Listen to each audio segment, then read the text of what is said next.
UNP SJP இரண்டும் இணைவதற்கான ஒரு தீர்மானத்துக்கு வந்திருக்காங்க. இப்போ நாங்கள் எங்களுக்கான வாய்ப்பை உருவாக்கணும்னா வேறு வழி இல்லை.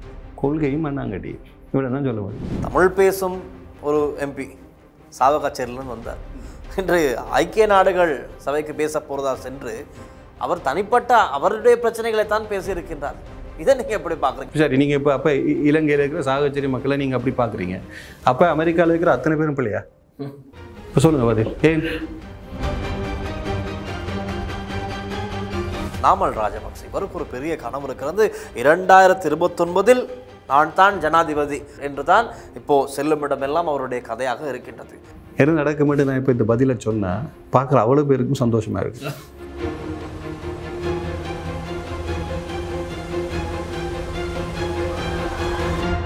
ரைனோ ரூஃபிங்கிடமிருந்து ரைனோ பிரீமியர் ரூஃபிங் தீர்வுகள். லங்காஸ்ரீ நேர்களுக்கு வணக்கம். இன்று ஒரு சிறப்பு நிகழ்ச்சி. இந்த நிகழ்ச்சியினூடாக உங்களை சந்திப்பதில் மகிழ்ச்சி. சமகால அரசியல் நிலவரங்கள் குறித்து இன்றும் இந்த நிகழ்ச்சியில் நாங்கள் நிறைய விடயங்களை பேசப் போகின்றோம். என்று எம்மோடு இந்த விடயங்களை கலந்துரையாடுவதற்காக எங்களுடைய கலையகத்திற்கு வருகை தந்திருக்கின்றார் சிரேஷ்ட ஊடகவியலாளர் கஜமுகன் ஐயாத்துரை அவர்கள். வணக்கம். வணக்கம். எப்படி இருக்கீங்க? நல்லா இருக்கு வந்துச்சா? நீங்கள் அப்படி? நல்லா இருக்கேன். நான் ஞாபகம் ஒரு 10 வருடங்களுக்கு முன்பதாக சக்தி ஊடகத்தில் நீங்கள் இருக்கும்போது ஒரு நேர்காணல் நான் அந்த நேரம் வந்திருந்தேன். இப்போ நாங்கள் 2 பேரும் சேர்ந்த ஒரு நிகழ்ச்சி வந்து சந்தோஷமாக இருக்கின்றது. மகிழ்ச்சி மகிழ்ச்சி ரெட்டிப்பு மகிழ்ச்சி கட்டாயம். சரி, நாங்கள் இப்போது நிகழ்ச்சியில் பேச ஆயத்தமான விடயங்களை பேச ஆரம்பிக்கலாம். அனைவரும் ஆவலோடு எதிர்பார்த்திருப்பீர்கள். இப்போது இந்த அரசியல், இலங்கை அரசியலில் நடக்கின்ற விடயங்கள் ஒவ்வொரு நாளும் பரபரப்பை தான் ஏற்படுத்தி கொண்டிருக்கின்றது. அந்த நிலையில் அமைச்சரவை மறுசீரமைப்பு, பிரதி அமைச்சர்கள் நிறைய பேர் மாற்றப்பட்டிருக்கிறார்கள். அந்த நிலையில் நிதி மற்றும் திட்டமிடல், வீடமைப்பு நிர்மாணம், நீரியல் வளங்கள், சமயம் மற்றும் கலாச்சார அலுவல்கள், இப்படி நிறைய அமைச்சரவையில் பல மாற்றங்கள் நிகழ்ந்திருக்கின்றது. ஆனால் என்பிபி அரசாங்கம் எங்களுக்கு தெரியும், இதற்கு முன்பதாக கூறிய நிறைய வாக்குறுதிகள் இருக்கின்றது. 25 அமைச்சுக்கள் தான் எங்களுடைய அரசாங்கத்திலே. 25 அமைச்சுக்களை தாண்டி கூடுதலாக இருக்காது. முதலில் போடப்பட்ட அமைச்சர்கள் மாத்திரம்தான் தொடர்ந்து இயங்குவார்கள் இந்த அரசாங்கத்தில் என்று. இந்த மாற்றத்தை, இன்று இந்த திடீர் மாற்றத்தை நீங்கள் எப்படி பார்க்கின்றீர்கள்? இப்போது அந்த 25 அமைச்சரவைக்குள் உள்ளடக்குகின்ற மாற்றத்துக்காக கூட்டப்பட்டிருக்குது அமைச்சரவை. இனிமேல் 25 அமைச்சர்கள் உள்ளடங்கலான ஒரு அரசை பார்க்கலாம். அப்படித்தானே? இது ஏன் இவ்வளவு, அதாவது கிட்டத்தட்ட அன்னளவாக 1 வருடம் நிறைவடைந்ததன் பின்னர் இது செயற்படுகிறது ஏன் என்று நினைக்கிறேன்.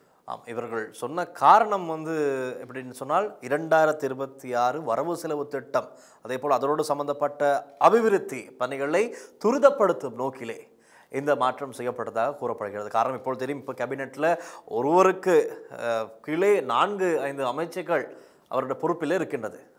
பிரதமர் அரண்யமரசூரை கூட உட்பட பலருக்கும் இப்படி பல பொறுப்புகள். இப்பொழுது அது நான் நினைக்கின்றேன் பிரித்து கொடுத்து சற்று அந்த பாரம் குறைக்கப்பட்டதாகத்தான் என்று. இதில் இன்னொரு முக்கியமான விஷயத்தை நாங்கள் தெரிந்து கொள்ளணும் டில்ஷான். இதற்கு முன்னர் இலங்கையினுடைய 78 வருட கால சுதந்திர அரசியலில் அன்னளவாக ஒரு 40-45 வருடங்களான அரசியல் அன்னளவாக ஒரு 50க்கும் மேற்பட்ட அமைச்சு நிலைகளோடு தான் அரசு பணியாற்றியது. அப்போது இந்த கட்டடங்கள், நிர்வாக அமைப்புகள், நிர்வாக அலகுகள், அமைப்புகள் சார்ந்த உள்ளக அலகுகள், இவையெல்லாம் இலங்கை தொகுதி அரசியல்வாதியான வேறொரு திட்டத்துக்கு தான் வந்திருக்கு. நீங்கள் திடீரென்று ஒரு இடத்தை வாருங்கள். உதாரணத்துக்கு நீங்கள் உங்கள் நிறுவனத்தில் இருக்கிறீங்க. நிறுவனத்தில் 5-6 கட்டமைப்புகள் இருக்கிறது. இந்த கட்டமைப்புகள் வரும்போது நீங்கள் சொல்லுகிறீர்கள் உங்களுடைய உரிமையாளருக்கு, இந்த 5-6 கட்டமைப்பை நாங்கள் 2 ஆக்கினால் செலவை குறைக்கலாம், இது அதீதம் என்று உண்மை. ஆனால் இந்த 5-6 கட்டமைப்பை நீங்கள் எப்படி நிர்வாகப்படுத்துவீர்கள்? ஏனென்றால் இங்கே அரசு ஊழியர்களாக நியமிக்கப்பட்டவர்கள் அத்தனை பேரும் அதுக்குரிய கல்வி பணியையும் அதுக்குரிய தகுதிகளையும் படைத்தவர்கள். அப்போ அவர்கள் எல்லாவற்றையும் நீங்கள் வைத்துக்கொண்டு இந்த அமைப்புகளை நீங்கள் மாற்றினீங்கன்னா எத்தனை பேர்ட்ட தொழில் சார்ந்த பிரச்சனை இருக்குது? அவர்களுக்கு தொழில் இழக்கப்பட்டால் என்ன அடுத்த கட்டத்தை செய்ய முடியும்? இப்படியான ப்ராக்டிக்கல், அதை நாங்கள் சொல்லுவோம், யதார்த்த சிக்கல்கள் இருந்திருக்கின்றது.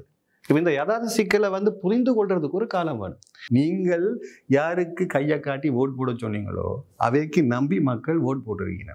அந்த ஓட் போட்டவே இப்போ மக்கள் பிரதிநிதி. தெரிஞ்சோ தெரியாமலோ அந்த பிரதிநிதிகள் தான் அந்த பகுதி மக்களுக்கு தங்களோட கருத்தை செலவழிக்கணும். அந்த பகுதி மக்களுக்கு கருத்தை செய்யக்கூடிய ஆட்கள் தான் அந்த பகுதி அபிவிருத்தி சார்ந்து பகுதியினுடைய சிந்தனை கொள்கைகள் சார்ந்து செயற்படுகிறோம். தொடர்ந்தும் அவை புறக்கணிக்கப்பட்டிருந்தோம்னு சொன்னால் வேற ஒன்றும் இல்லை, நீங்கள் மக்களை தான் புறக்கணிக்கிறீங்க. நான் இப்போ பேசுறது வந்து அடிப்படை ஜனநாயக அரசியலை பற்றி பேசுறது. அப்போ இந்த 25 இதாக மாற்றி அமைச்சரவையில் மாற்றம் எந்த அளவுக்கு பெரிய மாற்றம் வந்தால் பேரளவு மாற்றம் தானேப்பா.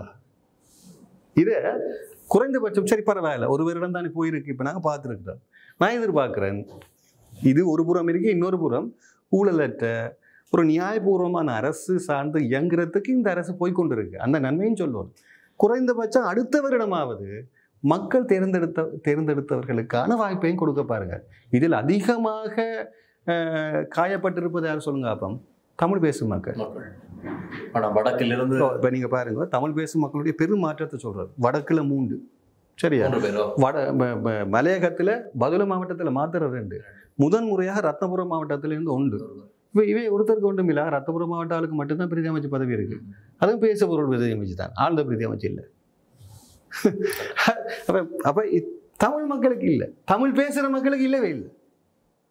ஆகவே இது வந்து பாதிப்பை ஏற்படுத்தும். அப்போ இந்த அரசாங்கத்தை தமிழ் மக்கள் ஏற்கனவே நிறைய மக்களோட நம்பிக்கைக்கு பாதகம் ஏற்படுத்தும். அப்ப அடுத்த முறை வரக்கூடிய தேர்தலில் அரசு சவால் இருக்கு.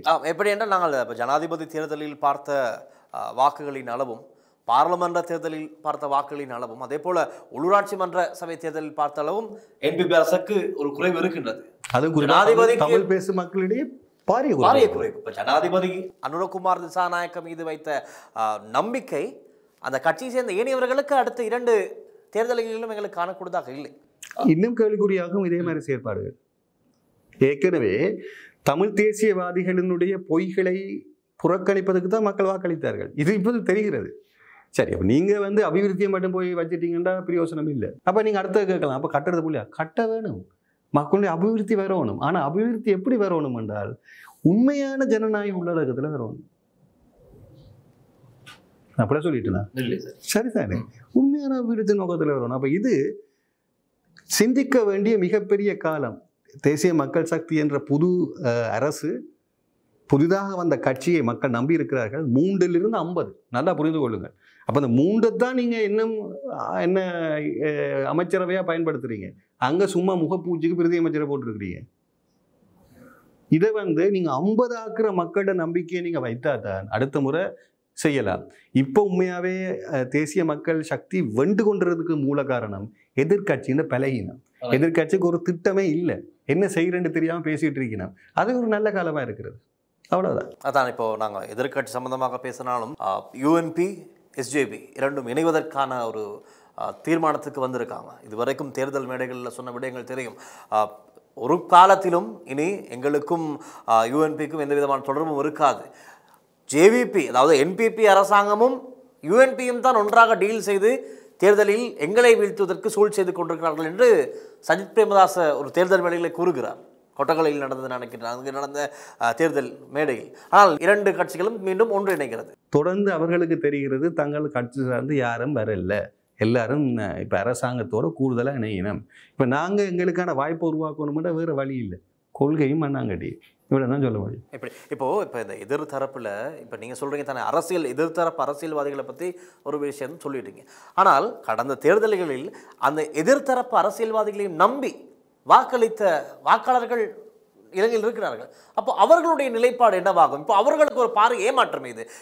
எஸ்ஜேபி ரைட், கொள்கை இதுதான், இவர்கள் யூஎன்பியோடு சேர மாட்டார்கள், நாங்கள் நம்பி எஸ்ஜேபிக்கு வாக்களிப்போம் என்று சஜித் பிரேமதாசவுக்கு வாக்களித்தவர்கள் இருக்கிறார்கள். அதே போல் யூஎன்பிக்கு தனியாக வாக்களித்தவர்கள் இருக்கிறார்கள். இப்பொழுது இந்த மக்கள் நடுவீதியில் இருப்பதை போல தான் என்கிறது. இப்போ இதுக்கான விட வெகு இலவு. இதை நாங்கள் சொல்லுவோம் மென்டாலிட்டி, உளவியல் உணர்வு என்று சொல்லுவோம். நாங்கள் கீழைத்தேய சிந்தனை உணர்வாளர்கள், மேலைத்தேய சிந்தனை உணர்வார்கள் அல்ல. இப்போ அன்னளவாக 15-20 வருடங்களுக்கு முன்னர் இந்த ஈவி என்று சொல்லப்பட்ட எலக்ட்ரிக் வெஹிக்கிள்ஸ் ஐரோப்பாவில் வந்துட்டு, நெதர்லாந்து 100% எலக்ட்ரிக் வெஹிக்கிளே போகணுமென்ற அளவுக்கு முடிவு செய்தாச்சு. பல நாடுகள், நோர்வே, ஸ்வீடன் போன நாடுகள் மாற்றம் அடையுது. இலங்கையில் இப்போ எலக்ட்ரிக் வெஹிக்கிள் ஃபேமஸ் ஆகுது 2025. ஏன்? எங்களுடைய டிரான்ஸ்ஃபர்மேஷன், மைண்ட் டிரான்ஸ்ஃபர்மேஷன் என்று சொல்லுவோம். மன மாற்றம் அல்லது மனம் சார்ந்த அடுத்த கட்ட நகர்வு என்பது, நாங்கள் நம்பிக்கையோடு வளர்ந்தவர்கள். எங்களுக்கு 2000 கடவுள் இருக்கு. பௌத்தர்களுக்கு 35,000 தேவதூர்கள் இருக்கிறார்கள். நல்லா புரிந்து கொள்ளுங்க. எங்கள் நம்பிக்கை மிக பெருசு. எங்கள் உளவியல் சிறு வயதிலிருந்து பாதிப்படைகிறது. உங்களுக்கு ஒரு விஷயத்தை நீங்கள் ஒன்று வேணாமன்றதுக்கு பின்னால் பெரிய கதை இருக்குது. இந்த கதைகள் எல்லாம் உங்களோட மைண்டில் போட்டு நீங்கள் ஃபிக்ஸ் பண்ணி வச்சுக்கிறது ஒருத்தர். உங்களுக்கு டக்குண்டு ஷிஃப்ட் பண்ணுன்றா உங்களுக்கு வர முடியாது. புரிகிறதா? நீங்கள் அதுக்கு உருவாக்கப்பட்டவர் அல்ல. அப்போ இலங்கையை பொறுத்த மட்டில் ஒரு மனித மாற்றத்தை டக்குண்டு ஷிஃப்ட் பண்ண இயலாது. அப்போ இந்த இமீடியட் டிரான்ஸ்ஃபர்மேஷன் என்பது கீழத்தேர்களுக்கு மிக கஷ்டம். எங்களுக்கு மட்டும் இல்லை, இப்போ தமிழ்நாட்டை எடுத்துக்கொண்டீங்கன்னாலும் அதே பிரச்சனை தான். ஏன்னா நாங்கள் மரபு ரீதியாக சில விஷயத்துக்குள்ள கட்டுடற்பட்ட ஆக்கள். உடனடியாக நாங்கள் அடுத்த கட்டத்துக்கு மாற இயலாது. அதனால தான் இந்த வாக்குகள் உடனடியான மாற்றத்துக்கு வாரதில்லை. இப்போது நாங்கள் இப்போ அடுத்த உண்மையான போய் நீங்கள் கேட்கணும், அப்போ எப்படி ஹையஸ்ட் மார்க்ஸ் கிடைச்சிச்சு, 50% கிடைச்சிச்சு எம்பிபிக்குன்னு கேளுங்களேன். இங்கே சிறு வயதவர்கள் உண்மையாக சொல்ல போனால் அதற்கு முன்னர் மிகப்பெரிய புரட்சி ஒன்று வருகிறது, இந்த சோஷியல் மீடியா. சரியா? சமூக ஊடக புரட்சி. அது எங்கு எழுச்சி அடைகிறது? கோகமையில் பெரிய அளவில் எழுச்சி அடைகிறது. அதுக்கு முதல் இந்த இளைஞர்கள் ஒருபோதும் நினைக்க இல்லை தங்களுக்கு ஒரு அரசியல் உரிமை வரும், நாங்கள் இந்த அரசியலுக்கு உப்புக்கூடிய ஆக்கலன்னு நாங்கள் நினைக்கல. நீங்களே நினைக்கல. இந்த பெரிய கட்சி பெரிய ஆக்கலன்னு தான் நினைச்சிட்டு இருந்தோம். இந்த கோல் ஃபேஸில் எல்லாரும் கூடி அறகலைக்கு கூடினோன்னு எல்லாருக்கும் ஒரு நம்பிக்கை வச்சு, அப்போ நாங்களே இதில் ஒரு பிரதிநிதி. இப்போ இது அங்கே எதுலேருந்து வருது? சமூக ஊடகத்திலேருந்து வருது. ஆனால் இப்போ சமூக ஊடகத்திலேருந்து அறகலை சம்பந்தம் சொல்லியிருக்கலாம். ஆனால் இப்போ இருக்கவங்க சொல்கிற விடயம் தான், என் நாமல் ராஜபக்ச கூட கடந்த வாரம் சொல்லியிருந்தார், அறகலைய போராட்டம் அமெரிக்காவால் இயக்கப்பட்ட ஒன்று, இதுக்கு யுஎஸ்ஐடால் ஃபண்ட் பண்ணப்பட்டிருக்குது. ஸோ இதன் பின்னணியில் ஒரு பாரிய சூழ்ச்சி இருக்குது. அரசாங்கத்தை கவிழ்ப்பதற்காக இந்த சூழ்ச்சியின் மூலம் தான் கோட்டாபய அரசு அந்த அரசை இப்படி வீழ்த்துவதற்கான ஒரு திட்டம் தான் தீட்டப்பட்டது என்று சொல்லப்படுகிறது. அப்படி அதுக்கு உங்களோட பதில்? என்பிபியின் முகம் என்ன? அமெரிக்கா எதிர்ப்பு முகம். என்பிபியின் ஜேவிபியின் அடிப்படை முகம் என்ன? அமெரிக்க எதிர்ப்புவாதம். சரிதானே? அப்போ இங்கே மக்களும் அதை போட்டிருக்காருன்னா என்ன நினைக்கிறாங்க? இப்போ இவர் நாமல் சொன்னாலும் அமெரிக்காவே வரட்டும்னு சொன்னாலும் பிரச்சனை இல்லை. நாடு 2019-21 இருந்த காலகட்டத்தில் அமெரிக்காவே நாட்டை ஆட்சி புரிஞ்சா கூட மக்களை ஏற்றுக்கொண்டிருப்பார்களா இல்லையா? சொல்லுங்கள் நீங்கள். சாப்பிட வழி இல்லாமல். ஸோ இப்போ இது அம்மா பேசு பொருள், அதாவது தங்களது கட்சி சார்ந்த விடயத்தை நகர்த்தி செல்வதற்கு ஏதாவது ஒன்று வேணும். அரசியல் பேசுபொருள் உள்ளாக்கப்பட்ட விடயம். அன்றைய அரசியல் இல்லை. இப்போ இளைஞர்கள் நல்ல சிந்தனைவாதிகள். இப்போது இளைஞர்களுக்கு தெரியும் தங்களால் வர முடியும். நான் தேசிய மக்கள் சக்திக்கு சாதகமே இல்லை. பிழைவிட்டால் நான் அல்ல, இந்த இளைஞர்கள் மிக எழுச்சி மிக்கவர்கள். அதுவும் குறிப்பாக பெரும்பான்மை இளைஞர்கள் மாற்றத்துக்கு உடனடி தயார்பட்டவர்கள். ஏனென்றால் அவர்கள் சிறுபான்மை போன்று பெரிய பாதிப்புக்கு உட்பட்ட இளைஞர் படையணி இல்லை. பாதிப்புக்குட்டவர்களுக்குத்தான் காயத்தின் வழி தெரியும். அவர்கள் எப்போதும் தங்களுடைய மாற்றத்தை மாற்றியவர்கள், இலகுவாக மாற்றியுள்ளனர். கஜமோகன் அவர்களிடம் நான் ஒன்றை கேட்க வேண்டும். இப்போது நாங்கள் ஆரம்பத்திலிருந்து ஒவ்வொரு விடயமாக பேசி வருகின்றோம். இடைக்கிடை ஒரு சில முக்கியமான விடயங்கள் நாங்கள் நினைத்துக் கொள்கின்றோம். அந்த வகையில் இந்த அனுர அரசாங்கம் இப்போ 1 வருட காலம் ஆகிவிட்டது ஜனாதிபதி நியமிக்கப்பட்டு. இந்த 1 வருடத்திலே நீங்கள் கண்ட பிழை என்றால் எதை சொல்வீர்கள்? இந்த அரசாங்கத்திலே காலதாமதம் மிகப்பெரிய எந்த விடயத்தை, அதாவது ஃபைல்கள் ஓபன் பண்ணுவதற்கு காலதாமதமா அல்லது அபிவிருத்தி பணிகளா? நாங்கள் பேசுவது அத்தனையும் டில்ஷான் அரசாங்கத்தின் பேசுபொருளாக இருக்கிற விடயங்கள். ஃபைல் ஓப்பன் பண்ணுறது, எதிர்கட்சியாக்கள் உள்ளுக்கு போகிறது, தாஜுதீன் கேஸை பார்க்கறது, இதெல்லாம் பேசுபொருளாக இருந்த விடயங்கள். உண்மையான தேவை என்ன சொல்லுங்க? அடிப்படை மக்களோட பிரச்சனை உடனடி இருக்கிறது. இது நல்லாவே. இது நாங்கள் இப்படியே ஊடகத்தை நாங்கள் பொய்க்கு என்ன செய்கிறோம்னு சொன்னால் இந்த பெரிய அரசியல் பொருளை காய்ச்சிட்டு இருக்கிறோம். சரியா? அடிப்படை விஷயம். சரி, அடிப்படையா எங்கேயாவது ஒரு ஊர்ல ஒன்றுக்கும் கிடைக்காத ஒருத்தருக்கு உடனடியாக கொண்டு செல்வதற்கான திட்டம். இன்றைக்கு ஒரு வியாபாரத்தை ஆரம்பிக்கிறதோ அல்லது ஒரு அப்ரூவல்ஸ் எடுக்கிறதுக்கோ அரச திணைக்களங்கள் செயற்பாடுகள் அமைச்சரவைக்கு போய் எடுக்கிறதுல மிகப்பெரிய காலதாமதமாகுது. ஒரு லைசன்ஸ் எடுக்கிறது கஷ்டமாக இருக்குது. ஏனென்றால் இந்த அரசு இந்த 1 வருட காலகட்டத்தில் இதன் செயற்பாடுகள் சார்ந்து நன்றாக படிக்கவில்லை. அது ஒன்று. இன்னொரு பக்கம் இதுக்குள்ள நடக்கிற ஊழல்களை தடுக்கிறதுக்கு அதை எப்படி ஊழலை தடுக்கலாம்னு யோசிச்சு ஊழல் நடக்கக்கூடாதுன்றதுக்காகவே சில விடயங்களை காலதாமம் செய்கிறாங்க பயத்தில். ஆனால் அதே நேரம் இப்போ நீங்கள் சொன்னீங்க லைசன்ஸ் இன்லேண்ட் லைசன்ஸ் சம்பந்தமாக பார்க்க போனால் அதோடு சம்பந்தப்பட்ட ஊழல் மோசடிக்காரர்களை கைது செய்து உள்ளே அனுப்பியிருக்கின்றார்கள். இன்னும் ஏனைய ஒவ்வொரு அமைச்சர்களின் நிறுவனங்களில் நடந்ததை செய்யறது வேற, அது பொருள். இப்ப நடக்கிறதுக்கு லைசன்ஸ் கொடுக்கணுமா இல்லையா? நீ என்ன பேசுறீங்க எனக்கு விளங்க இல்லை. நடந்து இப்ப நான் ஓடிக்கொண்டிருக்கிறேன், சரியா, ஒரு பைக்ல போய் கொண்டிருக்கிறேன். எனக்கு இப்ப பெட்ரோல் வேணும் போய் கொண்டிருக்கிறதுக்கு. இப்ப ஏற்கனவே பெட்ரோல் அடிச்சவர் ஊழல் செஞ்சு அடிச்சுக்கிறாருன்னு நீங்க பிடிக்கிறீங்க. இப்ப நான் ஓடிக்கொண்டிருக்கிற இந்த இலக்கங்க போகுது. இப்ப அரசு நடந்ததை செய்யற விஷயம் இல்லை, நடந்து கொண்டு இருக்கிறதையும் பார்க்கணும். இது இப்ப நீங்க நடந்ததை செஞ்சு செய்தியில போட போட போட போட மக்களுக்கு அது தெரியுதா? இது எங்க இப்ப நடந்து கொண்டு இருக்கிறத செய்யாம விட்டு அப்ப தெரியும் அது என்ன சில காலத்தில் நடக்க வேண்டிய நடக்க இல்லையா? யாருக்கு பாதிப்பு? அரசுக்கு தான் பாதிப்பு. ஆனால் மக்களுக்கும் ஒரு எதிர்பார்ப்பு இருந்தது தானே. பார்க்க ஓட்டாகோகம் அரகல பூமியாக இருக்கலாம், அதில் சொல்லப்பட்ட விடயமே ஊழல் மோசடிக்காரர்களை கைது செய்ய வேண்டும். இந்த மக்கள் இவ்வளவு இந்த நாடு வங்குரோத்து நிலையை அடைவதற்கு யார் யார் காரணமானார்களோ அவர்களை சிறையடைக்க வேண்டும், சட்டத்தில் நிறுத்த வேண்டும். அதற்குத்தானே இப்பொழுது இந்த அரசியல் வேறு வாழ்வியல் வேறு. இப்போது கோட்டாகோகமேல இருக்கிறார்களை கைது செய்ய மக்களுக்கு அடிப்படை கோபம் இதனால அவையில வாழ்வியலை குலைச்சதால, சரியானே? இப்போ நாங்கள் அதுக்குரிய தீர்மானத்துக்கு என்ன தீர்வுக்கு, அதாவது தவறு இழைத்தவர்களை காட்டி கொடுக்குறோம். இப்போது நடந்து கொண்டிருக்க வேண்டிய வாழ்வியலுக்கு எதுவும் பார்க்காம விட்டால் இது சரியாயிருமா? இதே நாள் திருப்பி அதே தீர்ப்பு இதே அரசுக்கு எதிராக வர்றதுக்கு எவ்வளோ காலம் போகுது?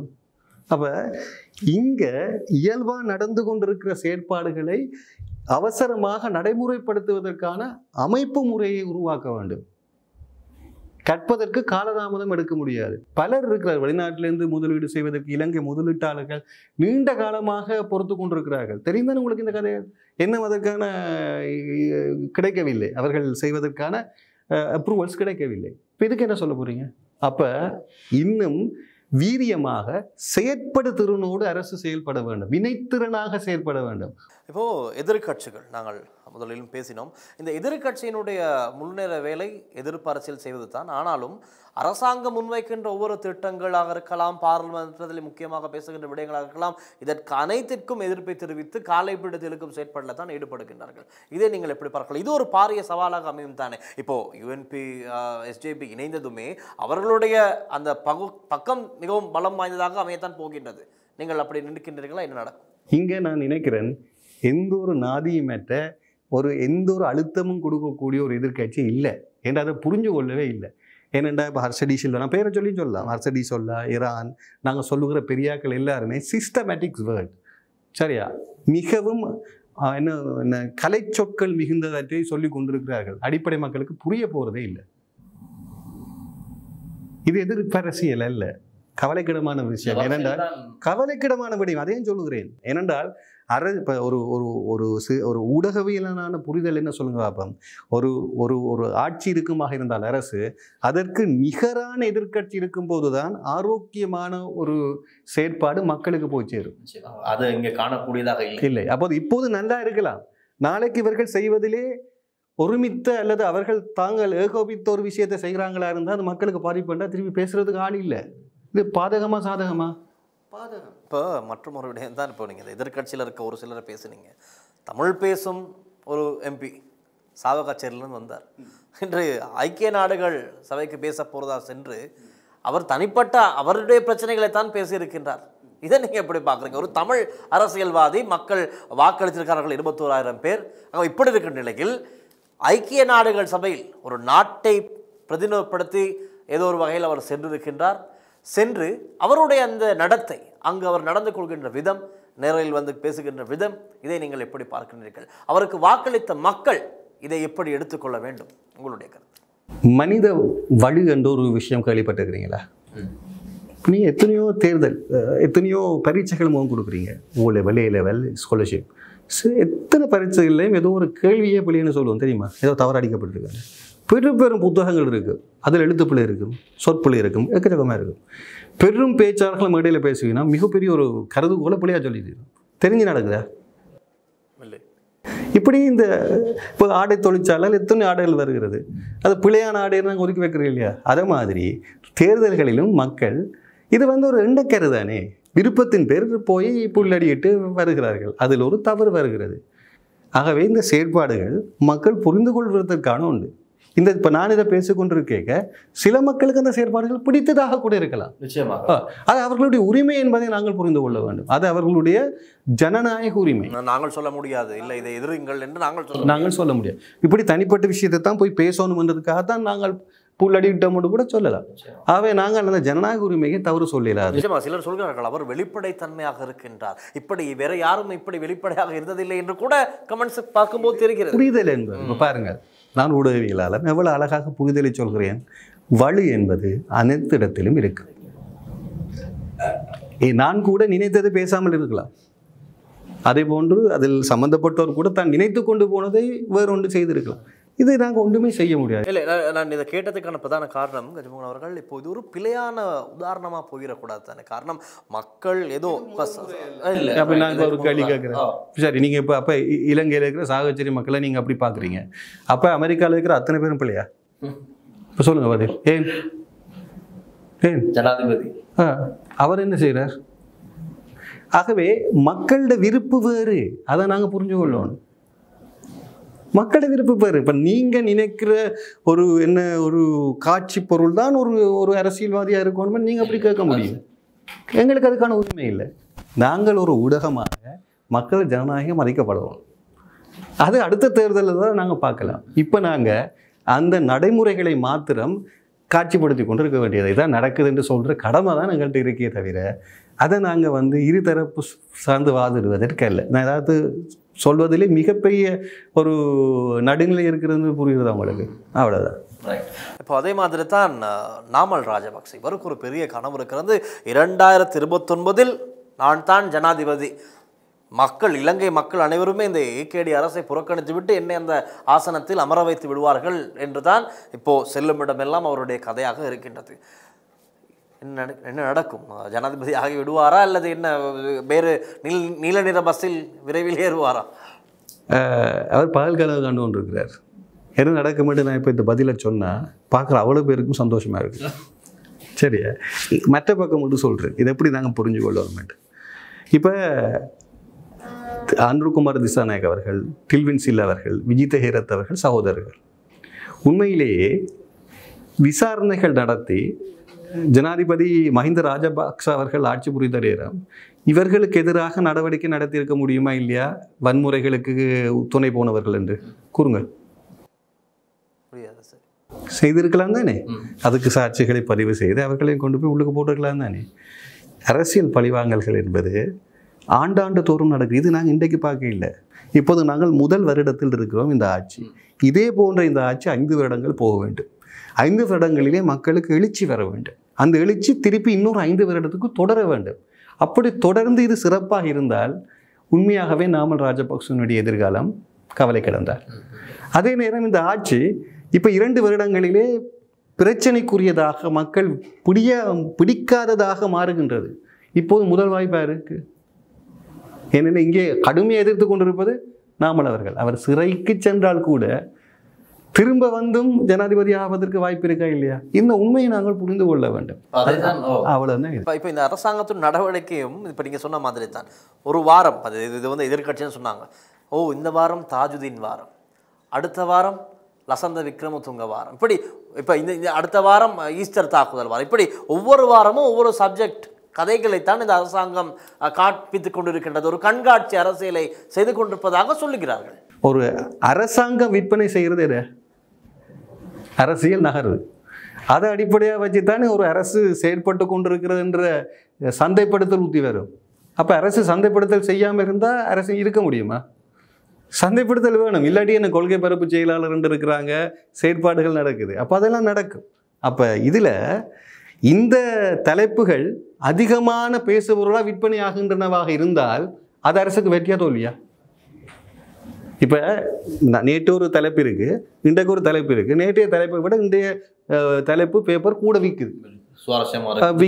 அப்போ அரசியல் நகர்வை வச்சு விற்கணும். அந்த சந்தைப்படுத்தல் அதிகமாக மக்களிடையே செல்வாக்கு செலுத்துது வாங்குறாங்கன்னு சொன்னால் இதுவரைக்கும் யார் வெற்றி? இந்த அரசு வெற்றி. அப்போ எப்போது தோல்வி அடையும்? சந்தைப்படுத்துகிற பத்திரிகை கொள்கை மக்களிடையே அபிலாஷை அற்று போகிற நேரம்தான் தோல்வி அடையும். இதுவரைக்கும் அது வெற்றிகரமாக நகர்ந்து கொண்டிருக்கிறதாக இருந்தால் அது வெற்றிகளுக்கு பேச முடியாது. ஆகவே இந்த அரசாங்கத்தினுடைய நடவடிக்கைகள் துரிதமாக இடம்பெற்றுக் கொண்டிருப்பதாக மக்கள் நம்பக்கூடியதாக இருக்கிறது, எதிர்பார்க்க நம்பக்கூடியதாக இருக்குது. ஆனால் என்னுடைய கருத்து, நாங்கள் ஊடகவியலாளர்கள், மக்கள் நம்புறதை ஊடகம் சொல்லுது. இன்னொரு பக்கம் மக்களை நாங்கள் விழிப்புணர்வு அடைக்க வேண்டும். என்ன அடைக்க வேண்டும்? இந்த அடைய வைக்க வேண்டும். வெறுமனே கைதுகள் மாத்திரம் அரசு அல்ல, உங்களுக்கு வீட்டுக்கு நீங்கள் நல்லா வாழ வைக்கிறதுக்கான திட்டங்கள், செயற்பாடுகள், அமைப்புகள் நடந்தால் மாத்திரம்தான் இந்த அரசு நன்றாக இருக்கும். தயவு செய்து அதையும் முற்று நோக்குங்கள். அவ்வளோதான் விஷயம். நீங்கள் சொன்ன விடயம் தான் விழிப்புணர்வு. இந்த விழிப்புணர்வு என்பது இன்று நாட்டு மக்களுக்கு மிக முக்கியமான ஒன்றாக இருக்கின்றது. விழிப்புணர்வு தேவை என்கின்ற ஒரு விடயம் நாங்கள் பார்க்கின்றோம். இலங்கையிலே இப்போது அண்மை காலமாக நிறைய ஆர்ப்பாட்டங்கள், என்னதான் கோட்டாபய ராஜபக்ச ஆட்சி காலத்தில் நடந்த ஆர்ப்பாட்டங்கள் நடந்தாலும் கூட இன்று தமிழ் மக்கள் வாழ்கின்ற தமிழர்களுடைய பிரதேசங்களில் நிறைய ஆர்ப்பாட்டங்கள் இடம்பெற்றுக் கொண்டிருக்கிறது. ஒன்று தான் திருகோணமலை மாவட்டத்திலே அவர்களுடைய நிலங்கள் இந்த அரசாங்கம் பிற வெளிநாடுகளுக்கு விற்பதாக கூறி ஆர்ப்பாட்டம் இடம்பெற்றது. அவர்கள் கொழும்பிற்கு வந்து அந்த ஆர்ப்பாட்டத்தை தொடர்ந்தார்கள். பிரதமர் காரியாலயம், ஜனாதிபதி செயலகத்துக்கு முன்பாக வந்தார்கள். அதே போலத்தான் மன்னார் காற்றாலை திட்டம், இவர்களும் ஆர்ப்பாட்டங்களை தொடர்ந்தார்கள். அங்கு இன்னும் தொடர்ந்து கொண்டிருக்கிறார்கள். கொழும்பிற்கும் வந்து அவர்களுடைய எதிர்ப்பினை வெளிப்படுத்தினார்கள். இப்படியெல்லாம் இருக்கும் நிலையத்தில் அபிவிருத்தி திட்டங்களுக்கு மக்கள் எதிர்ப்பினை வெளிப்படுத்துகிறார்களா, அல்லது இந்த அபிவிருத்தி திட்டங்கள் குறித்து மக்களுக்கு ஒரு தெளிவு இல்லாமல் இருக்கின்றதா? நீங்கள் எப்படி பார்க்கின்றீர்கள்? இன்னும் ஒன்று, இந்த ஒரு கருத்தும் இருக்கின்றது. இந்த ஆர்ப்பாட்டங்கள் எல்லாம் செய்வது புலம்பெயர்ந்த நாடுகளில் இருக்கின்ற புலம்பெயர்ந்த வெளிநாட்டவர்கள், இவர்கள் தான் நிதி அனுப்பி இந்த ஆர்ப்பாட்டங்களை செய்யுங்கள், அரசாங்கத்துக்கு எதிராக செய்யுங்கள், அல்லது இங்கே இருக்கின்ற எதிர்கட்சிகளுடைய செயற்பாடுகள், தமிழ் கட்சிகள் அவர்களுடைய செயற்பாடுகள் இப்படித்தான் இருக்கின்றது என்று ஒரு குற்றச்சாட்டு இருக்கின்றது. நீங்கள் எப்படி பார்க்குறீங்க? இப்போ இந்த போராட்டம் நடத்துறதுக்கு அவங்கள இங்கே இப்போ அரசு சாதகமான ஆக்களை இங்கே கொண்டு வராங்க, பாதமாக, இதெல்லாம் அரசியல் பின்னணி. இதில் இன்னொரு பக்கம் இருக்குது. இந்த பெரிய விஷயத்துக்கு இல்லை, இந்த எதிர்ப்பு அரசியல் நடத்துகிற தமிழ் தேசியவாதிகளும் இருக்கணும். ஏன்னா அவைக்கு புறக்கணிச்சாச்சு, இப்போ அவைக்கு இன்னொரு ஃபில்டர் வேணுமெண்டா எதிர்ப்பு அரசியல் நடத்த வேணும். அதுவும் இருக்குது, இல்லைன்னு சொல்ல இல்லை. அதுக்காக மக்கள்கிட்ட பிரச்சனையை எப்படி நாங்கள் தவிர்க்கிறது? 60% மக்கள் நீங்கள் மாற்ற முடியும். அப்படியே தாயகம். அதை விட இறுதியாக வந்த அந்த அந்த அந்த மேலே நடக்கிற அந்த அந்த என்ன சொல்லுங்க, அப்போ அந்த கடலுக்கு கீழே இருக்கிற கல்லில் பதிஞ்சு மண் வருதுன்னு சொன்னால் அந்த மண்ணில் கனியை வளம் எவ்வளவுன்னு நினைக்கிறீங்க? அதை அமெரிக்கா ஆஸ்திரேலியன் கம்பெனிக்கு கியூபிக் கணக்கில் கொடுத்துருக்குறாங்க கனியை அகழ்வாகிறதுக்கு. என்ன செய்கிறீங்க நீங்கள்? இந்த தாயக போராட்டம் என்னதுங்க நடந்தது? தமிழீழ விடுதலை புலிகள் போராடுகிறார்கள் என்று சொல்கிற போராட்டம் எதற்கு நடந்தது? தாயக மீட்பு போராட்டம் அல்லவா? அப்போது ஒரு இதயத்தில் கை வைக்கிறது நீங்கள் அப்படி பார்த்துட்டு இருப்பீங்க. இது பரிசீலனை பண்ண வேண்டியது. அதாவது நாங்கள் இதை ஒரு தேசிய சிந்தனையில் நடத்துறதில்லை. இப்போ இதை விட நான் எளிமையாக ஒரு கேள்வி கேட்கவா?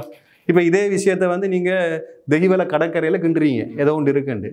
இப்போ இங்கே இருக்கிற மக்கள் எதிர்ப்பு தெரிவிக்கணும், நீங்கள் பேச விட்டுறீங்களா? இப்போ சொல்லுங்கள், நீங்கள் தானே கேள்வி கேட்க ஆதரவாக கேட்டீங்க. இப்போ நீங்கள் சொல்லுங்கள்.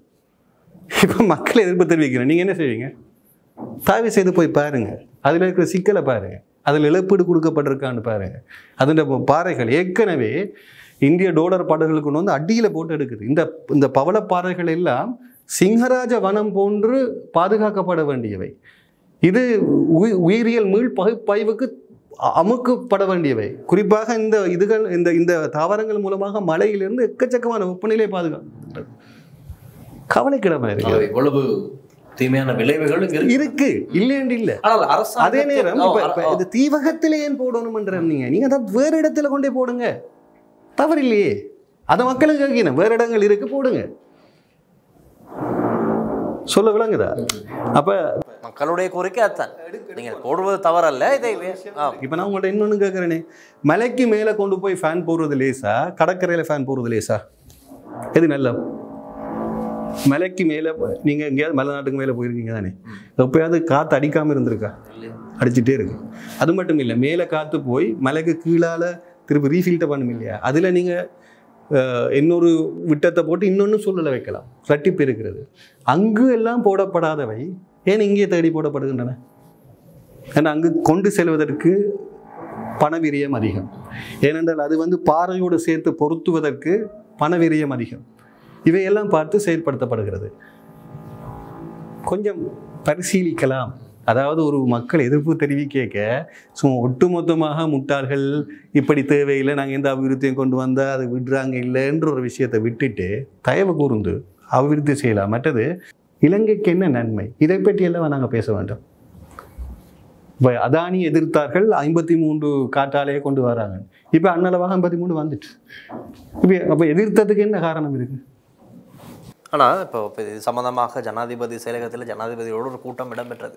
இந்த கூட்டம் முடிஞ்சு எல்லாரும் வெளியே வந்த ஊடகங்களுக்கு சொன்ன கருத்து, ஜனாதிபதி இது சம்பந்தமாக என்ன சிந்தனைகள் இருக்கிறார் என்றால் 2028 மின்சார நிலையில் ஒரு பிரச்சனை ஏற்படக்கூடிய வாய்ப்புகள் அதிகம். அதற்கு இப்பொழுது இந்த மன்னார் பகுதியில் இந்த காற்றாலை திட்டங்களை அமைத்தால் எங்களுக்கு அந்த பிரச்சனைகளுக்கு முகம் கொடுக்க இலகுவாக இருக்கும் என்ற ஒரு விடயத்திலும் தெரியுது. ஆகவே அந்த பக்கத்திலிருந்து பார்க்கும்போது உங்களுடைய கருத்து என்னவாக இருக்கும்? நிச்சயமாக அது சரி. நான் ஒரு நாட்டின் தலைவர் என்றால், அதாவது உலக இயக்கம் இப்போது எனர்ஜி சோர்ஸ்லாம் இருக்கு. எனர்ஜி சோர்ஸ் வலு பொருளில் தான் இருக்கு. சரி, எல்லாவற்றையும் விடுவோம். இப்போ அந்த 60% மக்கள் வாழ்கிற அந்த தீவில் போட வேணாம்னு தானே சொல்லினா, அதை கேட்கலாம் தானே? நீங்களே சொல்லுங்க, அதையாவது கேட்கலாம் தானே? ஆனால் நேற்றைய தினம் அந்த திட்ட நடைமுறைப்படுத்தி கொண்டு செல்லுங்கள், அதற்கு எந்த விதமான எதிர்ப்பும் இருக்காது என்று மன்னார் ஆயர் பேரவை. அடுத்த கேள்வியை நான் கேட்குறேன். இப்போ ஆயர் மக்கள் பிரதிநிதியா, மத பிரதிநிதியா? மத பிரதிநிதி. உங்களுக்கான கேள்விக்கும் விடையை நான் தந்து விட்டேன். நான் இதை இன்னும் தேவையற்ற திசையில் அர்த்தப்படுத்த விரும்புகிறேன். அப்படின்னா இத்தனை நாட்கள் அந்த ஆர்ப்பாட்டத்திலே முன்னின்று போராடியவர்களும் பாதிரியார்கள் தானே? அது மக்கள் மன்ற, அதாவது மன்னார் மக்கள் இயக்கத்தினுடைய தலைவர் ஒரு பாதிரியார். அவர் அந்த உடையோடு இருந்ததுனால் நீங்கள் நேராக கொண்டு போய் மத சார்பு போட வேண்டாம். எதிர்ப்பு தெரிவித்தவர்கள் அவர்கள் தான், சரியா? அது மக்கள் இயக்கம். இது ரெண்டுக்கும் வேறு பேசுபொருள் இருக்கிறது. இதை நாங்கள் நல்லா அவதானித்து பார்க்க வேண்டும். இப்போ நான் உடவியலார் முன்னுக்கு நின்று போட்டுக்கிட்டோம்னா உடவியலால் எல்லாரும் அதுக்கு எதிர்ப்பு தெரிவிக்கிறதுன்றதல்ல. இங்கே உள்பொருள்கள் வேறு, புரிஞ்சா சரி. ஆகவே நீண்ட நேரமாக பல விடயங்களை எங்களோடு பகிர்ந்து கொண்டு மக்களுக்கு, அதாவது எங்களுடைய கேள்விகளினூடாக மக்களுக்கு நல்ல பதில் தெளிவுகளை நீங்கள் இந்த நிகழ்ச்சியினூடாக வழங்கியிருந்தீர்கள். தொடர்ந்து நாங்கள் அடுத்த வாரம் ஒரு வெள்ளிக்கிழமை நாளில் சிறப்பாக மற்றும் ஒரு நிகழ்ச்சியில் இன்னும் பல விடயங்கள், பேசு பொருளாக இருக்கின்ற விடயங்களை உங்களிடமிருந்து கேட்பதற்கு நாமும் தயாராக இருக்கின்றோம். நன்றி. இன்று இணைந்து இந்த நிகழ்ச்சியில் கலந்து கொண்டு இவ்வளவு விடயங்களை மூடு பகிர்ந்து கொண்டமைக்காக. தில்ஷான், ஒரு விடயம் எங்களுக்கு முற்றுமுழுதாக புரிந்து விட்டது என்று சொன்னால் நாங்கள் என்ன ஆரம்பிக்கவில்லை என்ற அர்த்தம். புரியவில்லை என்றால் தான் அடிப்படை புரிகிறது என்ற அர்த்தம். அதற்கு முதல் தேவை என்னவென்றால் எங்களுக்கு தெரியாது என்ற விளக்கம். இதுதான் வாழ்க்கையில் பெருமிதம். சிறு குழந்தை சில வேளைகளில் எங்களை விட மிக பெரிய ஒரு மாற்றத்தை உருவாக்கலாம். இதை நாங்கள் புரிந்து கொள்ள வேண்டும். ஆகவே இந்த வாய்ப்பு என்னை பொறுத்த மட்டில் நாங்கள் பேசுவது சாதாரணமான ஊடகத்தில் இருக்கக்கூடிய பேசு பொருளை கலந்துரையாடுவது மாத்திரமல்லாமல் பார்க்கும் ஒவ்வொருவரும் அதை புரிந்து யோசிப்பதற்கான ஒன்றாக இருந்தால் அதுதான் மிகச்சிறந்த ஊடகத்தினுடைய தாற்பயம். இன்று நாங்கள் அல்கரிதம் என்று சொல்லுகின்ற அதி உன்னதமான டைமை பார்த்து அதுக்குரிய ஃபீட்பேக்குக்கு கண்டென்ட் கொடுத்துட்டு இருக்கிறோம். அப்போ நாங்கள் என்ன செய்கிறோம்னா பயனாளர்களை திருப்திப்படுத்துகிறோம். அப்லிஃப்ட் பண்ணுறோமா? இல்லை. உண்மையாகவே ஒரு ஊடகத்தின் கடமை அவர்களை சிந்திக்க வைத்து உயர்த்துவது. நன்றி அந்த சேவைக்கு. நிச்சயமாக இந்த நிகழ்ச்சியினூடாக பலருக்கு இருந்த கேள்விகள், அவருடைய எண்ணங்களில் பல கேள்விகள் இருந்திருக்கும். அந்த கேள்விகளுக்கு கஜமுகன் அவர்கள் வழங்கிய அந்த தெளிவான பதிலூடாக ஓரளவு பதில் கிடைத்திருக்கும் என்று நாங்களும் நம்புகின்றோம். தொடர்ந்தும் இந்த நிகழ்ச்சியை நாங்கள் அடுத்த வாரமும் தொடர்வதற்கு தயாராகவே இருக்கின்றோம். இன்று இணைந்து எங்களோடு கலந்து கொண்ட கஜமுகன் அவர்களுக்கு எங்களுடைய நன்றி. நன்றி தில்ஷான், மீண்டும் சந்திப்போம். நிச்சயமாக. தொடர்ந்தும் லங்கா ஸ்ரீயுடன் இணைந்திருங்கள். ஒளிப்பதிவாளர் விஜயகுமார் மற்றும் லிசிஹரனுடன் நான் டில்ஷான் வின்சன். மீண்டும் அடுத்த நிகழ்ச்சி சந்திக்கலாம். நன்றி, வணக்கம்.